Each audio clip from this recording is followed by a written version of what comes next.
be showing you how to make a magic loop. So you want to take your yarn, and this is going to be your tail end. The long end that is connected to your ball is your working end. So we are going to put this underneath our first 3 fingers on the bottom side, and we're going to take our thumb and just kind of hold it like this, okay? With our tail yarn coming out. So we're going to hold on to our working yarn and wrap it around the top of our hands. After that, you want to take your working yarn and go back to the underneath side and kind of cross it over the top of your tail end and just put your finger right there. So you kind of have an X. Now pulling your working yarn back over the top of your hand, above the first loop we made, we're going to kind of hold that with our pinky, just like that.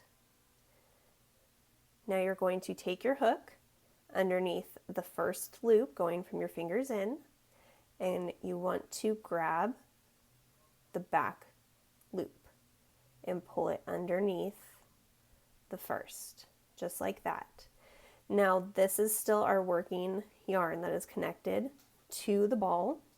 We are going to grab that and pull that loop through the one on our hook, just like that. Okay, and then chain up 1. Let's go ahead and do that again. We are going to take our yarn and hold it with our thumb. With the working side of our yarn that's connected to the ball, we're going to loop it around the top of our hand and under the bottom, making an X and holding that with our thumb and pulling it back to the top and holding that with our pinky. Now we are going to take our hook, go underneath the first loop, up and over the back loop, and pull it underneath and kind of turn it up.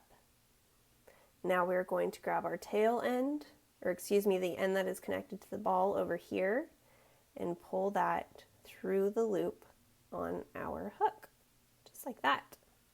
Pull your fingers out. Now you have a magic ring. Chain up 1. And if you were to single crochet into the ring, you want to make sure that you are working over both of those yarns, just like this. And I like to just kind of hold it. And when you have enough stitches on there and you're ready to close up your loop, you grab your tail end and just pull it tight. And that is how you make a magic loop.